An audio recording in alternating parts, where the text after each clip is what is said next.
in the previous chapter.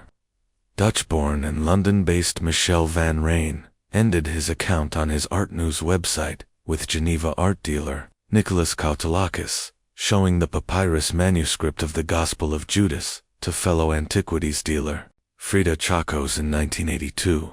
If Chakos did indeed see the codices at that time, she took a remarkably long time to act, since the Swiss only seem to have acquired the material in 1999. German journalist Roger Thiede reported on the acquisition, noting as well that Mia, Koutoutakis' elusive girlfriend, was involved. Only when the clever lawyer, Mario-Jean Roberti, spokesman for the internationally active Basel-based Maecenas Foundation for Ancient Art, along with his client, the businesswoman, Frida Nussberger Chakos of the Zurich Gallery Nefer, took on leading roles, did the process truly move forward. In 1999, the purchase was completed, with certain parts coming through Mia. The connection between Mia and Frida Nussberger Chakos is certainly intriguing. The Greek agent Nicholas Koutoutakis' girlfriend is known only as Mia, which is the feminine form of the Greek numeral for one, and can simply mean a woman. Her true name and the reason for its concealment remain unknown. Perhaps no one ever knew it, or perhaps no one cared. In line with typical Swiss bilingualism, Ralph Ferner, in a 2005 article in Facts, gave the Zurich businesswoman S first name in French as Frederick, of which Frida is the Swiss-German short form or nickname. Her hyphenated last name follows Swiss custom for married couples. The husband's surname first, followed by the wife's maiden name after a hyphen. Before marriage, then, her name would have been Frederic, Frida, Chakos. Chakos is a Greek surname. My Swiss colleague at Harvard Divinity School, Frank Wabo, confirms that it is neither German nor Swiss dialect. It is sometimes written with a K Chakos instead of a C, the K representing the Greek kappa, though often rendered as C in transliteration. Chakos appeared to be the ideal figure for this role. Behind the facade of the Maecenas Foundation, the true owner of the manuscript was none other than one of the most prominent antiquities dealers, Frida Chakos, also known as Frida. She refused, through Roberti, the Swiss lawyer representing the Maecenas Foundation, to be interviewed for this account.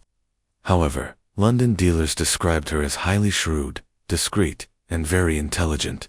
Said to be of Greek descent, but raised in Alexandria, she later settled in Switzerland and managed galleries in both Paris and Geneva. She speaks numerous languages and conducts business at the highest level, millions upon millions of pounds. One London dealer remarked, according to Roberti, the reason Chakos refused to comment on the manuscript was due to recent publicity in German and Swiss magazines.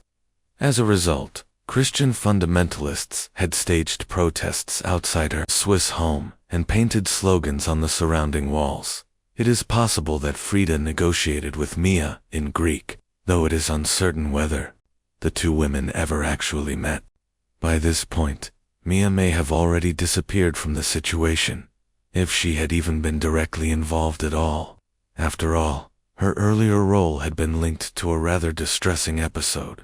Even for the papyrus itself, it is also entirely possible that Chakos dealt exclusively with Nicholas Koutoutakis, likely in Greek, as well as Michel van Rijn had previously noted. Koutoutakis showed his papyri to fellow Greek antiquities dealer Frida Chakos. Swiss journalist Ralph Erner proudly reported, at last, in 1999. Swiss interests took possession of the collection of documents from the Egyptian source, presumably the Cairo-based owner referred to as Hannah in the German and Dutch reports, and the unnamed Coptic owner in Steve Emmel's account. We acquired it from him, Roberti confirmed. Yet he refused to disclose the man's identity. We first want to ensure that the Egyptian authorities will not initiate legal action against him for exporting cultural property. Recently, Roberti clarified the delicate situation of the Egyptian from whom the manuscript had been acquired. The problem we face with Egypt, to whom the codex will eventually be donated, is that their legal system differs greatly from ours. it is not entirely reliable. For that reason, in the publication many names of Egyptian nationals will not be given as they are. Instead, we will use alternative names. When asked whether the seller could face prosecution under Egyptian law, Robert E. answered, "No, the statutes of limitation have already expired." Yet he emphasized that the real issue lay elsewhere. People in the country might believe that those involved have gained enormous wealth, which could expose them to many risks we wish to avoid. All the true names will be recorded so that, on the scholarly level, there is complete transparency. Legally, there are no dangers. The transaction is entirely clean and transparent, provided it is accepted as such. But in that country, from my past experience, one can never be sure how matters will actually be handled. If certain rules are followed, it often results only in harassment. After so much time, most of the individuals concerned are now elderly, and I do not think they deserve such treatment. According to Van Ryn, Chacos had managed to reunite the fragments Mia had stolen with those that Hannah had kept or recovered. In the summer of 1999, Frida discovered papyri she believed to be part of Mia's cache. Later, in November, she traveled to Cairo to negotiate with Hannah for the purchase of the complete manuscript. Hannah had placed the gospel in a rusty safe deposit box at a Citibank branch in Hicksville, New York. Frida inspected it there and soon afterward bought it for an undisclosed sum. Fenner reported that Chacos had acquired the documents in 1999 from the unnamed Copt known as Hannah. Theed, however, mentions Hannah's portion only in 2000, when the fragments that had come through Mia were finally joined with the rest, in 2000. Frida Nussberger Chacos succeeded in bringing together the treasure with the pieces that Hannah had deposited in the basement of the Citibank in Hicksville, New York. Chacos undoubtedly conversed in German and its Swiss dialect in Zurich, French in Paris and Geneva, Greek in Athens, Arabic in Cairo, and English in New York. It is no surprise, then, that she was praised for speaking all the languages. Yale University. Chacos next approached Yale University as a possible buyer. At first, it was uncertain how to proceed with the discovery. In Launsheim, the Zurich art dealer, Frederick Nussberger, one of Robert E.'s clients, brought the documents to Yale's Beinecke Library. Yet no agreement was reached. "We declined the purchase," said the library's curator, Robert Babcock. "We do not make public the reasons for that decision." He added only, "Authenticity was not the issue, we regarded it as genuine." Harry Ettridge, who took part in Yale's evaluation, later provided this account. At Yale, the curator of ancient manuscripts at the Beinecke Library, Dr. Robert Babcock, asked Bentley Layton and me to examine the Coptic Codex and give our opinion on its likely importance. I believe he was interested in acquiring the entire find. Since his expertise lies in Greek papyrology, he would have been well placed to assess the value and significance of the Greek texts that were included in the collection. I do not recall him mentioning the asking price. Such discretion is standard practice, nor did he identify the seller or any agent. We had no contact with them. We were given brief access to the Coptic Codex itself in the Beinecke offices and confirmed that it was indeed the manuscript we had heard about from Steve Emmel. A codex, likely from the 4th or 5th century, written in a respectable literary hand, similar to that of the Nag Hammadi texts. We did not have the opportunity to read or transcribe the contents, nor do I recall any discussion about whether the text might be the Gospel of Judas. I was not involved in the decision not to purchase the materials, which was made by the Beinecke staff, though I cannot say at what level that decision was taken. On September 9, 2000, a contract appeared online documenting the next stage of the manuscript's history. It was an agreement between Frida Nussberger, Chacos of Zurich, Switzerland, and Nemo, LLC, an American company based in Akron, Ohio, represented by Bruce Farini. The agreed purchase price was $1.5 million, to be paid in 2 equal installments, the first by January 15, 2001, and the second by February 15, 2001. The contract affirmed that the manuscripts had been legally exported from their country of origin, and from all other countries through which they had passed, including the United States. It also stated that no copies, photographs, or reproductions of the manuscripts existed, and that because Chacos had received the manuscripts in the United States, no export or import licenses were required. The contract was signed by both and Chacos Farini immediately sought to resell the manuscripts at a higher price. He offered them to one of his clients, the Norwegian collector, Martin Cheyenne, who had previously shown interest. On September 11, 2000, Cheyenne responded with his own valuation, based on comparisons with similar materials sold at auction. He estimated the worth of different manuscript groups, including biblical texts, Gnostic writings, letters of Paul, and a mathematical treatise, with a combined total of just under $1 million. Cheyenne noted that the presence of covers and binding spines added to their value, and advised Farron to verify that all pieces were intact. Although Cheyenne had once made these calculations for himself years earlier, they did not match the high asking price. His offer fell short of what Farina needed to both cover his costs and turn a profit. As a result, the deal with never went through. Charles W. Hedrick Bruce, Farini, occasionally consulted Charlie Hedrick about ancient manuscripts he acquired for his business, asking Hedrick to identify them from photographs. On February 6, 2001, Robert E. emailed Van Ryn after hearing about Hedrick's involvement in this case. Charlie's contribution really surprises me. I had no idea his theological background was so strong in such a specialized area. Insights like his, and other information I can't possibly know about, would make your update much more valuable for the sake of the cause.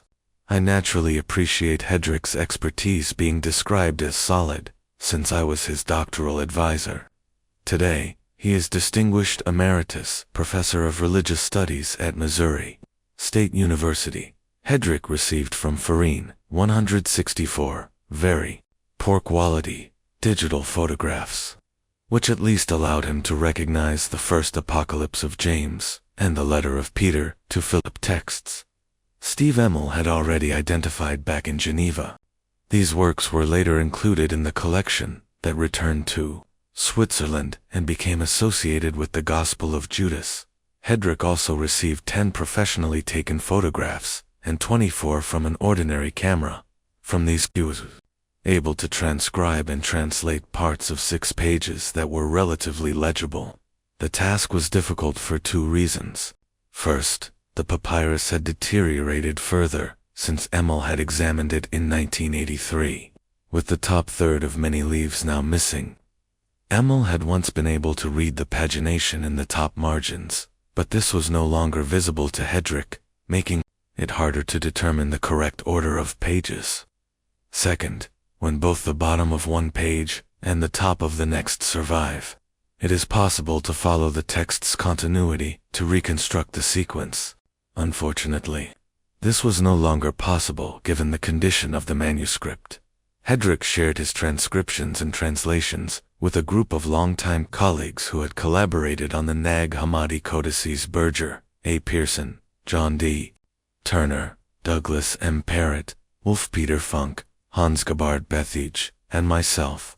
From most of them he received detailed suggestions for refining both the transcription and the translation. The outcome of this teamwork was, more recently, a significantly improved transcription and German translation produced by the Berlin group under Bethge's direction, along with an English translation by Stephen Patterson. The final page of the text reads as follows: They made sure to seize him during prayer. They feared the people, for he was regarded by all as a prophet. Then they approached Judas and said to him, "What are you doing here? Are you not a disciple of Jesus?" Judas answered them according to their wishes. He accepted money and handed him over to them. The Gospel of Judas. It is deeply regrettable that this spirit of collegial exchange and cooperation, so characteristic of the Nag Hammadi studies, carried out by those outside the monopolies, was not present in the case of the Gospel of Judas, where control has been concentrated in the hands of a few. Hedrick published reports on his photographs of the Gospel of Judas in 2002 and 2003 in the journals Bible Review and the Journal of Early Christian Studies. In summary, in addition to the 4 canonical Gospels, we currently have 4 complete non-canonical Gospels, 7 fragmentary ones, 4 known only through quotations, and 2 reconstructed hypothetically, for a total of 21 Gospels from the first 2 centuries. We also know that others once existed. I am confident that more will eventually be discovered. For instance, I have seen photographs of several pages from a Coptic text titled The Gospel of Judas, which has recently appeared on the Antiquities Market. One Gospel long assumed to have been lost, the Gospel of Judas, mentioned by Irenaeus toward the end of the 2nd century, has in fact survived in a Coptic translation and has been circulating on the Antiquities Market for several years. This development was also reported by the Swiss journalist FNR in June 2002. Bible Review covered the photographs that were circulating in the manuscript market, followed in November 2003 by the Journal of Early Christian Studies. The issue at hand was the preservation of an important document for humanity. Earlier, Michel Van Rijn had also addressed the matter. A former art smuggler who now portrayed himself as a warrant officer and shed light on the darker side of the art trade.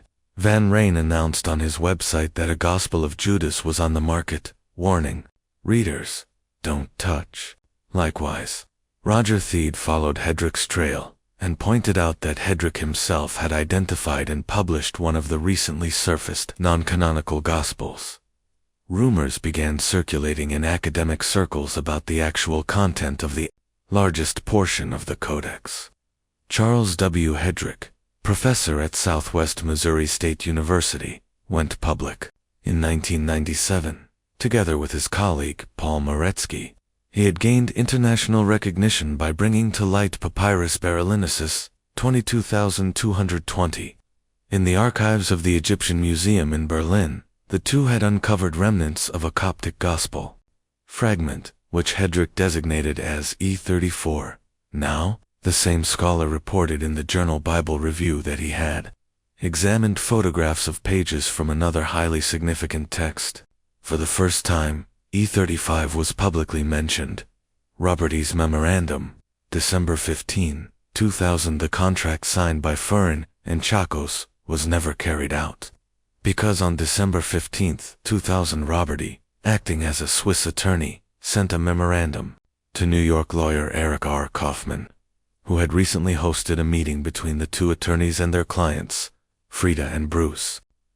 The memorandum detailed the agreements reached between Frida and Bruce under somewhat tense circumstances at that meeting. It began by noting that the agreements made on September 9, 2000, were now considered void. According to the memorandum, since Bruce had already disposed of the mathematical treatise and the letters of Paul, he would pay Frida $300,000 for them by February 1, 2001. As for the remaining manuscripts, the plan was to establish a foundation to oversee the project. The entity responsible for carrying out the project was not to be a commercial organization, but rather the Logos Foundation, to be established under Swiss law as a charitable trust of recognized public utility. Furthermore, the current owner of the manuscripts, Frida, intended to donate part of the collection to the foundation. Through this transfer, all rights connected to the manuscripts would pass to the Logos Foundation in exchange for 80% of the foundation's future income derived from the manuscripts' commercialization.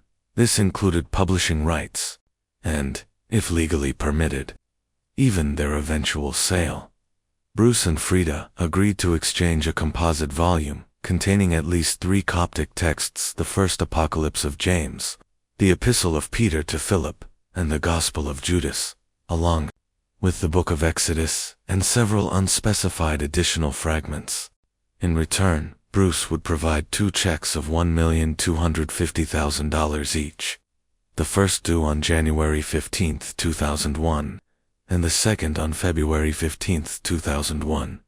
Once this exchange was completed, Frida would establish the Logos Foundation in cooperation with the parties involved. Following the principles outlined above, she would then transfer the manuscripts to the foundation through an agreement, as previously described. Frida also agreed to grant Bruce the option of acquiring half of her rights, assigned by the foundation, to future revenues from the manuscript's commercialization.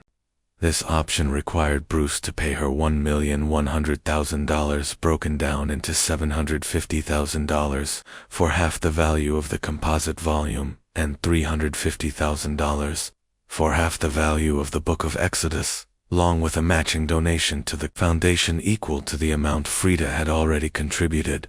This option was valid and could be exercised until June 30, 2001.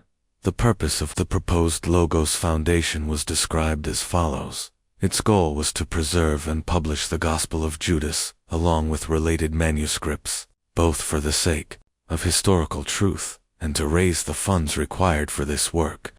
These funds would also cover the expenses and efforts of those promoting the project, while ensuring they received a reasonable profit. ***, the agreement reached in New York imposed the strictest secrecy, a principle that appears to have been passed down at every stage of the project up to the present. It was agreed that no individual, not even Bruce or Frida, would have the right to disclose or profit from any knowledge connected to the manuscripts.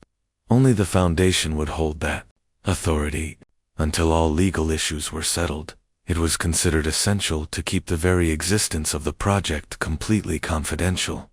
The only exception was Robert E., who retained the freedom to speak as he pleased, with whomever he wished, and he seems to have exercised that freedom extensively. Farini, however, appears not to have accepted the proposal of sharing in the revenue from the manuscripts through the new foundation. His name no longer appears in connection with the foundation after this stage. It is likely that the envisioned Logos Foundation was ultimately established under another name, the Maecenas Foundation, which is today the legal owner of the Gospel of Judas. Michel Van Ryn reported on the events that followed the New York meeting, since he and Mario Roberti had worked together amicably in the past. Van Ryn informed Roberti in advance about the news on the Gospel of Judas that he intended to publish on his website. What eventually appeared online seemed to be Roberti's revised draft of Van Ryn's text. As the message began, "Michel, what do you think about the following text?" The published article carried the headline, "Crime Against Humanity, Priceless and Irreplaceable. Gospel of Judas, embezzled by manuscript dealer Bruce P. Farini." It accused Farini of betraying the trust placed in him. In the fall, Zurich antiquities dealer Frida Chacos had entrusted priceless papyrus, manuscripts kept in a New York bank vault for nearly 20 years, to Bruce P. Farini, a manuscript dealer in Akron, Ohio. Farini, already in serious financial trouble though this was not yet public, had approached her through an intermediary. He presented himself as someone willing to safeguard the manuscripts for the benefit of mankind. The manuscripts included a Gnostic codex in Sahidic Coptic containing the long-lost Gospel of Judas, known until then only from references by Saint Irenaeus, Bishop of Lyon, around 140 to 202 AD, along with the first Apocalypse of James and the Epistle of Peter to Philip, the Book of Exodus in Greek. Letters of Paul, in Sahidic Coptic, a mathematical treatise in Greek. These works were of extraordinary historical value, comparable to the Nag Hammadi Library or the Dead Sea Scrolls. They belonged, the article argued, to all of humanity and should be preserved and studied publicly. Frida had even established a foundation to ensure that purpose. Farini, however, allegedly sought to profit from them. Instead of protecting the manuscripts, he had secretly moved them abroad, reportedly to Japan, to satisfy his own ambitions. The article declared that legal proceedings and criminal charges were already underway. Van Ryn closed with a warning in his trademark sensational style. Crimes against the cultural heritage of humanity must be prosecuted. Any potential buyers should beware. Anyone who touched these manuscripts risked prosecution. On February 5, 2001, Robert E. wrote again to Van Ryn. Let me briefly explain what actually happened. Essentially nothing.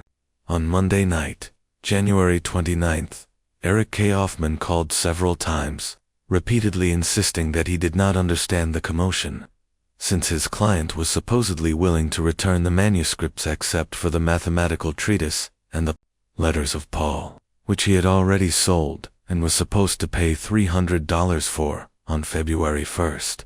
He said they would be returned once he came back to Akron on February 14th. After attending the Palm Beach Antiques Fair, or perhaps from Japan. Since those calls, neither I nor Frida have heard anything further from Eric or from the Italo-Suferini himself. Tomorrow, we can check the bank to see whether the promised $300 has arrived.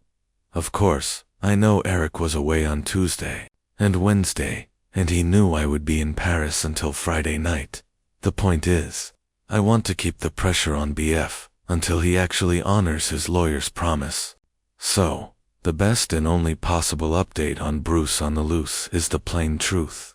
Thanks to devastating art news, useful contacts have been made between the lawyers on both sides, and hopefully BF will keep his lawyer's word and return the manuscripts by February 14th or 15th, 2001. Then, on February 7th, 2001, Robert E. sent Van Ryn another message.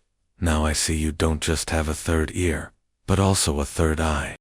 Yesterday, just before my meeting with Eric, I checked my mailbox and found your prophetic note predicting exactly what Eric would say and propose. You were absolutely right. I still don't fully understand what Bruce really wants, other than trying to secure the deal of his life by selling manuscripts, the letters of Paul, and the mathematical treatise, along with some works of art, while exploiting and possibly selling the more important manuscripts without ever paying for them. It's the behavior of a professional embezzler and thief. During our meeting, 3 main issues came up. Who has been passing information to you? The overdue payment of $300 for the manuscripts already sold, the refusal to return the other manuscripts to identify the source of the leak. Eric advised Bruce to give 3 different false pieces of information to 3 possible suspects. As for the overdue payment, Bruce excused it by claiming confusion over his dealings with Bill Veers. Bill insists that Bruce owes him money and falsely claims he paid $90 to Frida on Bruce's behalf. Bruce, on the other hand, insists that Bill owes him a large sum. Bill was the one who introduced Bruce to Frida and pretends to be his business partner, while also claiming to feel responsible for the trouble she is now facing. For unrelated reasons, Bill actually owes Frida around $150. All of this is just a smokescreen, and Bruce is using the confusion to avoid paying what he owes.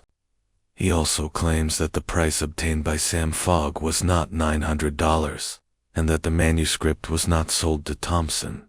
On the matter of returning the manuscripts, Eric argued that since your most recent update mentioned assistance from the Egyptian authorities, Bruce could no longer return them without risking prosecution under U.S. law. This, again, is nonsense. He would have used the same excuse, even if Egypt had never been mentioned. Based on the information I have seen, I can confirm that, under Egyptian law, No. 215, dated October 31, 1951, no legal claim from that country is possible. Of course, political motives could still lead to action, but not legal grounds. We are now reviewing our remaining options, and there may be another meeting on Friday afternoon, with Bruce present. I'll keep you informed. It seems the Maecenas Foundation, established solely to commercialize the Gospel of Judas and other less prominent texts, had a difficult beginning, as it could not initially secure the manuscripts. What actually happened? In the meantime, whether in Japan or through legal proceedings, remains unclear, but eventually, the manuscripts did come into the possession of the newly formed Maecenas Foundation. It is unclear how long the process lasted. Feed suggested it dragged on into 2002. In that year, she once again planned to dismember the codex. For twice $750,000, it was to be sold to the U.S. dealer Bruce Farini of Akron, Ohio. But nothing came of it.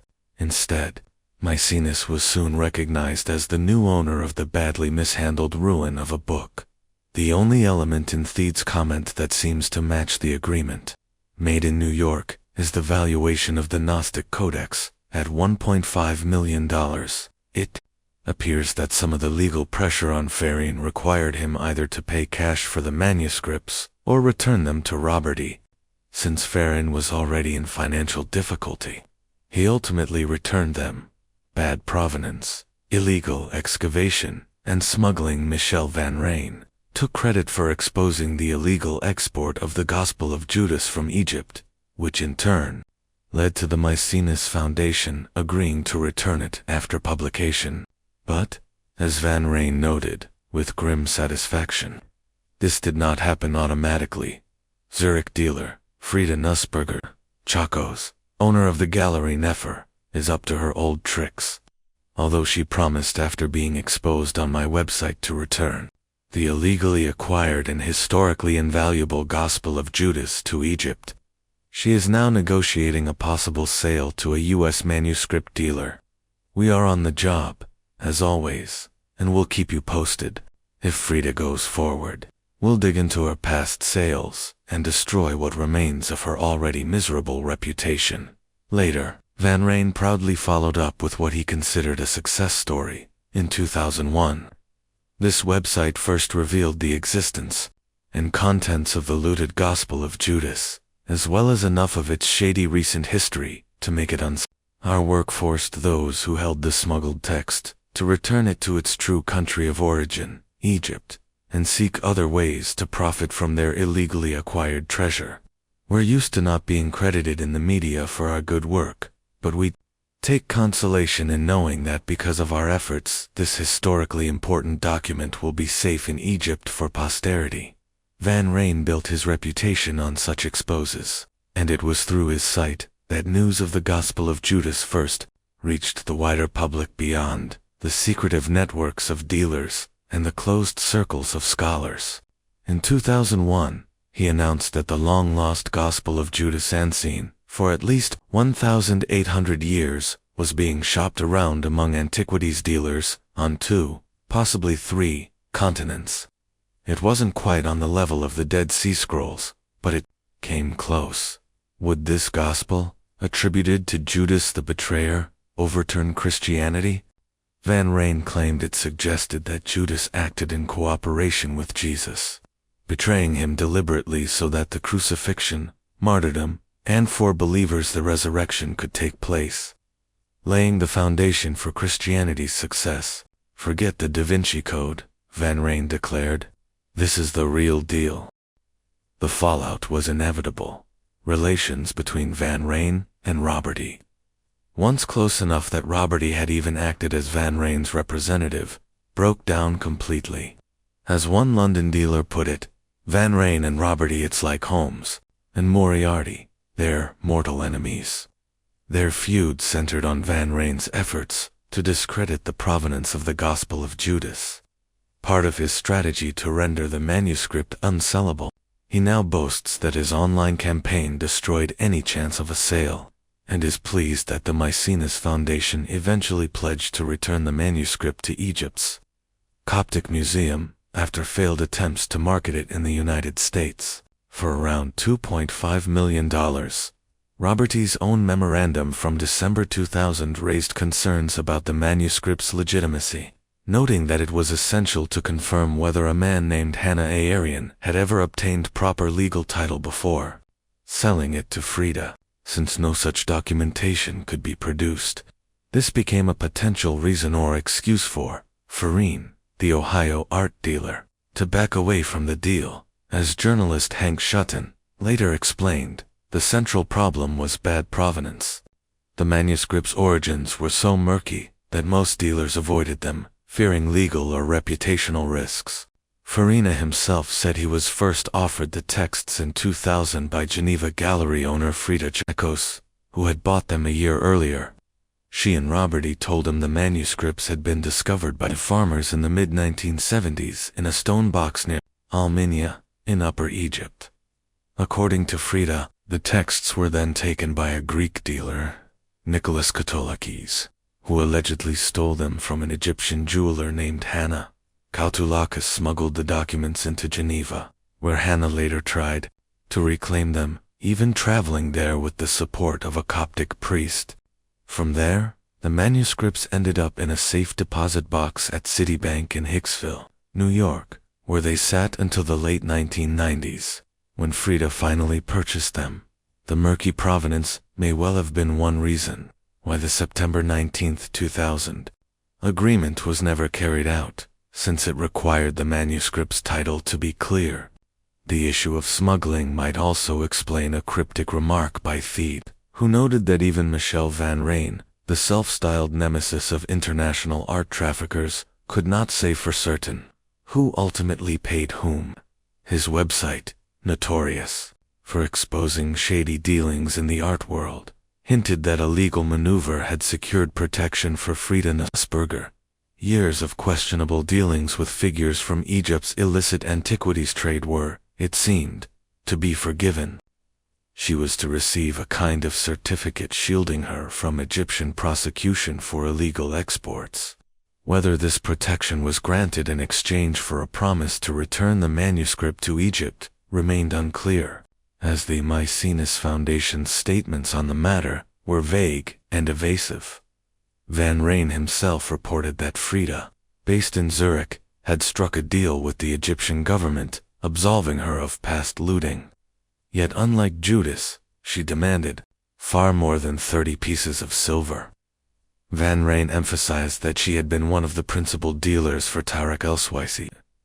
The Egyptian official later sentenced to 30 years in prison for antiquities smuggling. Such revelations cast doubt on the high-minded ideals that were publicly invoked to justify the decision to return the Gospel of Judas to Egypt. Since the manuscript could not be sold for profit and ultimately had to be returned to Egypt, the focus shifted to making money from its contents. The strategy was to commercialize the Gospel of Judas itself. As Roger Thede explained, the Swiss owners placed their hopes in rapid journalistic marketing of the codex. They announced that the fragile manuscript had been entrusted to leading experts for restoration, and that the scholarly edition would be overseen by Rodolphe Cassar, the renowned professor emeritus of Coptic studies in Geneva. His involvement lent credibility and prestige to the project. This plan to profit from the sensational unveiling of the text rather than from selling the papyrus meant that secrecy was paramount. Leaks to the press could ruin the build-up. As Thede noted, the Zurich gallery, Nefer, once tied to the manuscript, had quietly disappeared, and even colleagues in the art world claimed not to know the whereabouts of its former owner. Yet she still seemed to hold the strings, confirmed by scholars working on the first edition, who were themselves bound by strict confidentiality agreements. Thede added that speculation flourished precisely because the new text, with its potentially explosive content, remained unpublished. The Maecenas Foundation, represented by Mario Jean Roberti, was willing to acknowledge only the last page of the codex already circulating online as an authentic part of their manuscript. Roberti, a Basel attorney with extensive involvement in cultural projects, led the foundation, which supported archaeological digs and advised on museum construction. He had previously represented Japan's Miho Museum and facilitated the return of antiquities to Egypt. Still, his tight-lipped control over information about the Gospel of Judas drew sharp criticism. The tangled history of buying and selling. The Gospel of Judas is marked by intrigue, greed, and drama.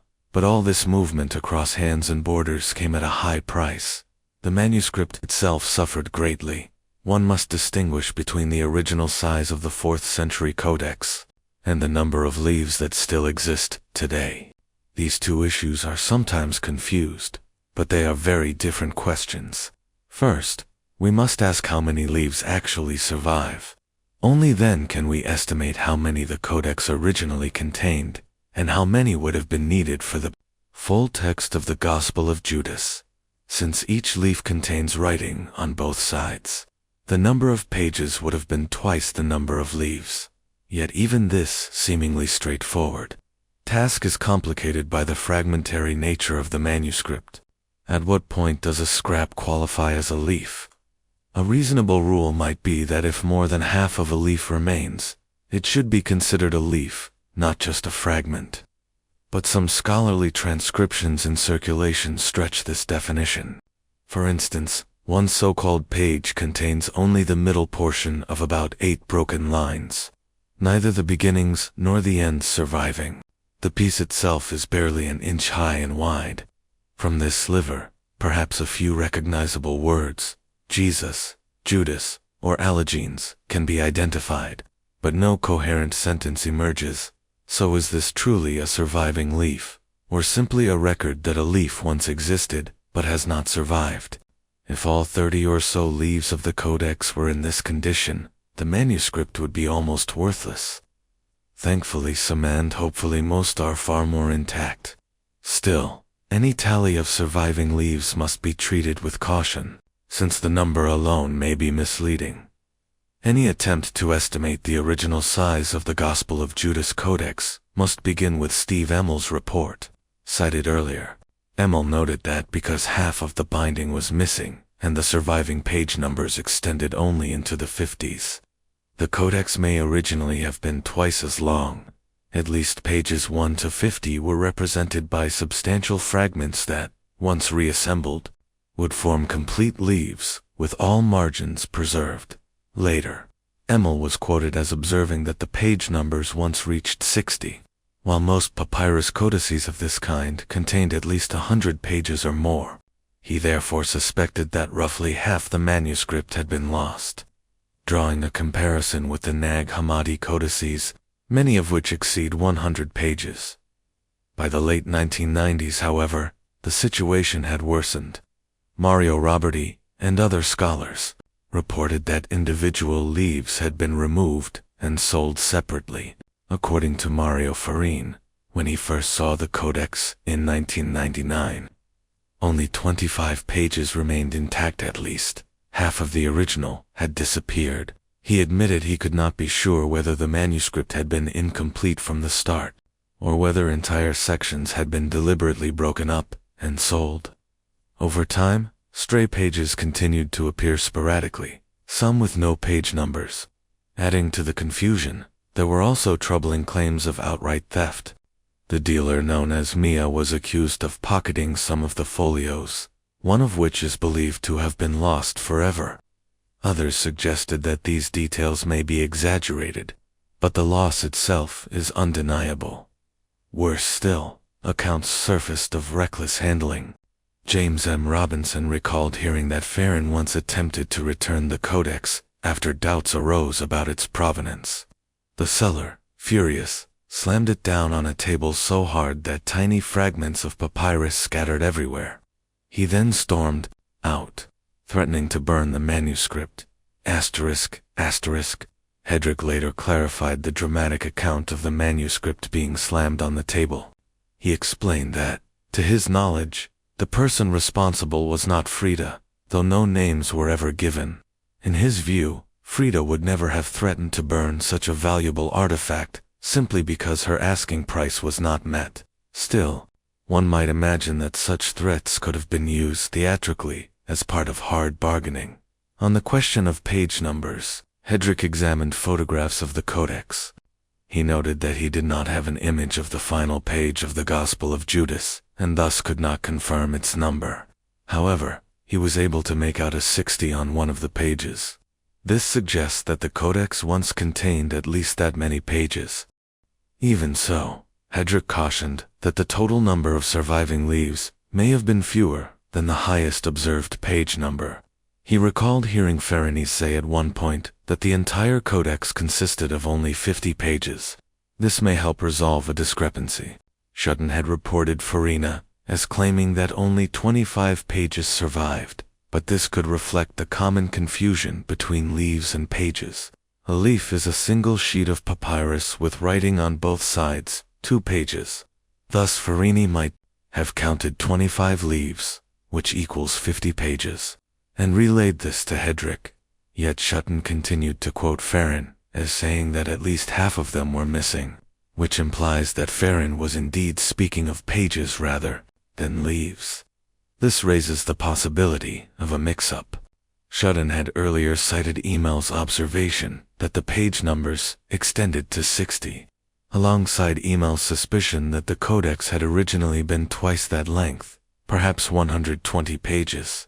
Shutton may have tried to reconcile Farini's statement with Emel's, but in doing so introduced an inaccuracy. Ultimately, the matter remains uncertain. What does seem clear is that the number of pages seen by Emil in the early 1980s had been significantly reduced by the time Farina examined the codex in the late 1990s. Hedrick described the condition of the manuscript based on the photographs he received from Farine. You have to imagine a jumbled mess. There is only a single stack of leaves, not 2, as you would expect, in a properly opened codex, with pages on the left and right. The top of the stack, marked with a page number, has leaves beneath it.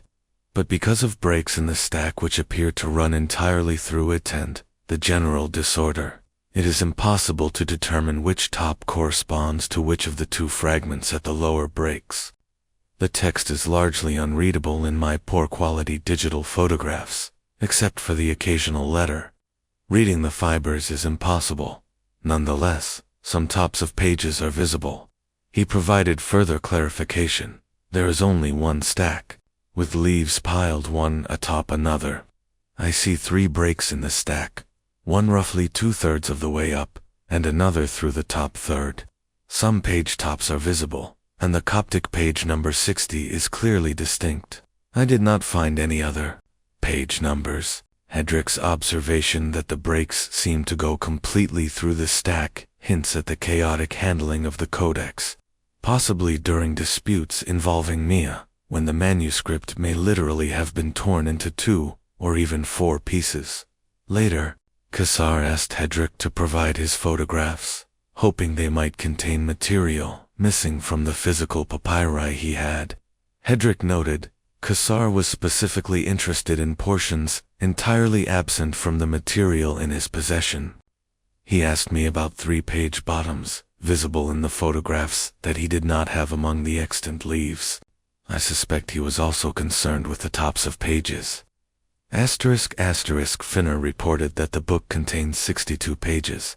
Feed published a photograph showing the page with the subscript title, The Gospel of Judas, clearly visible, captioned in the manuscript on p. 62 at the end.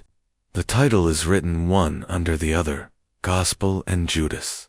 The photo circulating on the World Wide Web shows, according to the owner of the codex, the last page of the manuscript in his possession.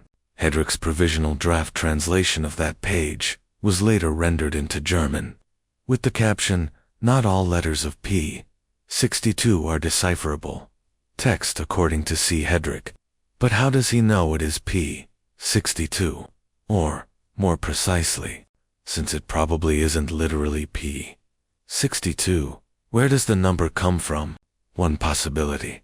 If one interprets the statement, one folio leaf is lost forever, literally, and follows Thede's chronology, suggesting that this event preceded the visit of evaluators from American elite universities, then one could assume that 2 more pages than those observed by Emil were originally present. If, in addition, one takes Shutton's version of Emel's memory, up to 60, rather than Emel's written report, at least pp. 1-50, are represented by substantial fragments, then one might postulate, probably inaccurately, that when Emil saw the codex, there were 60 pages, plus the 2 already lost. This reasoning would produce a total of 62 pages. Under this assumption, if the title The Gospel of Judas appears on the final page, that page would be numbered 62.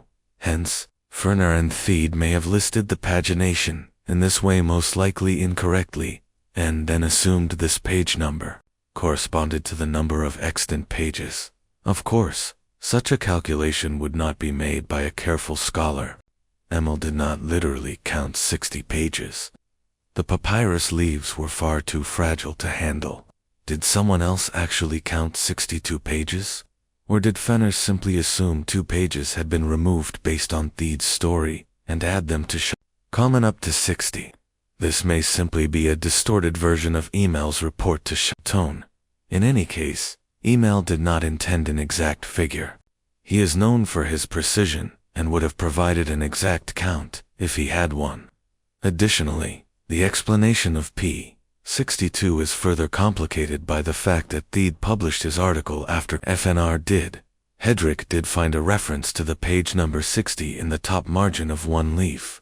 However, since the leaf containing the title The Gospel of Judas lacks a top margin, it is unlikely that the immediately preceding leaf would display the pagination 59 to 60. Typically, leaves located near each other exhibit a similar pattern of damage and deterioration.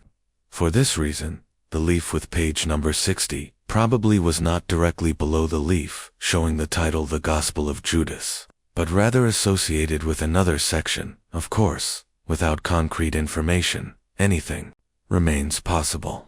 In any case, it is misleading to use the page numbering when referring to the leaf with the title The Gospel of Judas.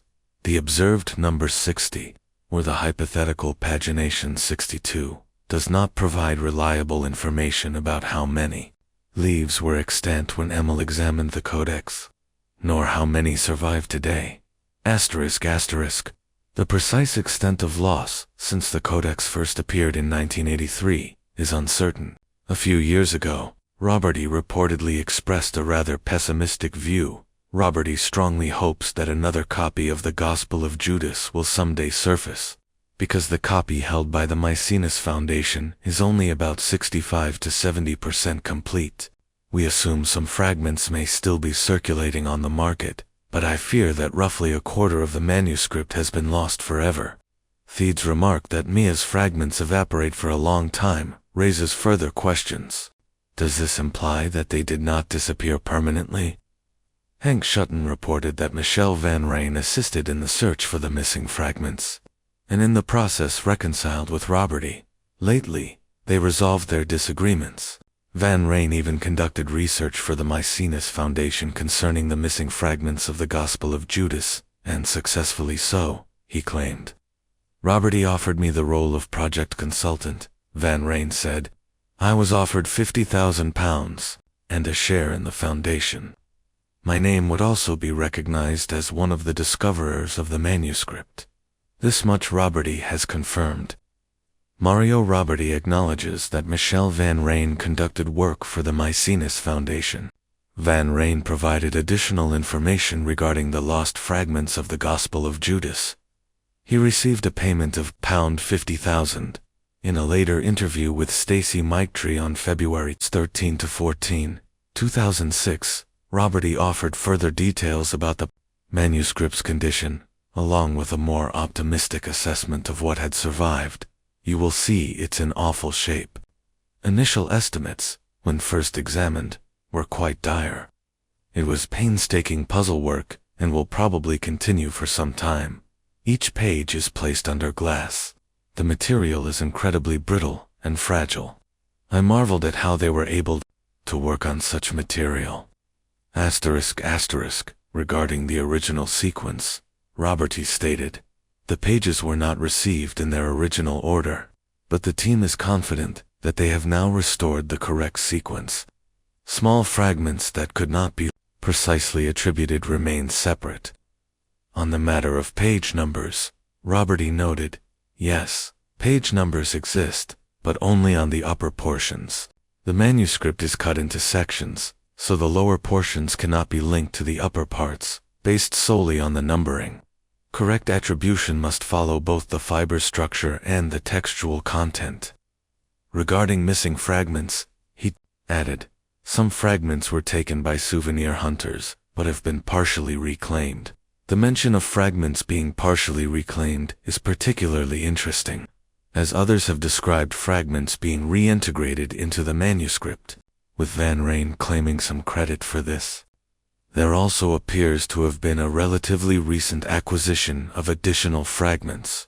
Robert E. explained that this was a factor in delaying the publication of the critical edition, because a few more fragments have surfaced very recently. Consequently, the full publication of the codex will be delayed. Finally, Robert E. provided a more encouraging update on the manuscript's recovery. About 85% of the main text has now been brought together. This represents a significant improvement over his earlier assessment, suggesting that the manuscript's preservation and reconstruction have fared better than he had initially feared when estimating the original length of the Gospel of Judas. The question of how many pages the codex contained must be framed differently. Any documentation for a leaf from the tractate counts as evidence for 2 pages toward the total length of the text. ML identified 3 tractates in the codex. Since he did not examine all 30 leaves thoroughly to check for additional tractate titles, it is impossible to know whether other tractates may have been present but unnoticed. For now, we refer to the codex as containing 3 tractates. 2 of these have parallels in the Nag Hammadi library, providing a basis for estimating their length. The First Apocalypse of James Codex v. Tractate 3, 24, 10-44, 10 is 21 pages long, while the Letter of Peter to Philip Codex 8, Tractate 2, 13,210-14,027 runs just over 9 pages. Together, these account for roughly 30 pages. The amount of text per page naturally varies, depending on the size of the leaves, the width of the margins, the scribe's handwriting, and the spacing between lines. However, since the codex is similar in size to the Nag Hammadi codices, approximately 30 centimeters tall by 15 centimeters wide, according to Steve Emmel, such a comparison is useful. If the 2 known tractates occupied roughly half of up to 60 pages, that would allow the Gospel of Judas to occupy up to 30 pages. Epiphanes' description of the text as a short work also offers guidance. In his era, a book was generally closer in size to a canonical gospel. One might therefore infer that the Gospel of Judas was comparable in length to the Gospel of Mark, rather than to the larger Gospels of Matthew, Luke, or John, while some works, like the tripartite Tractate Codex I, Tractate 5, 88 pages, or Zostrianos Codex 8, Tractate 1, 132 pages, are much longer. Such lengths are exceptions in the Nag Hammadi library, given that at least pp 1-50 are represented by substantial fragments.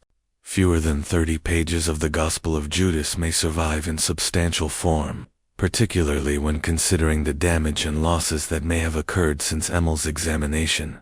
Thede, of course, offers additional information, or speculation. The Judas document occupies fully half of the 62 inscribed pages of the codex, while the remainder contains 2 other writings. We can hope he is correct, but there is no reason to assume he possesses such precise knowledge. Lost for nearly 1,800 years. The Gospel of Judas has a discovery and trading history that is as colorful as it is convoluted, full of smugglers, black market antiquities dealers, religious scholars, backstabbing partners, and greedy entrepreneurs meeting secretly over 2 decades across 2 or 3 continents. It is a story worthy of the myths surrounding this most infamous disciple. But what, ultimately, does this long-lost and then rediscovered gospel reveal? Once restored and published, will it vindicate Judas? Will it challenge the foundations of Christianity? In the next chapter, we will explore these questions, examining the processes of conserving and editing such ancient manuscripts and speculating, alongside others, on the meaning and significance of this remarkable discovery.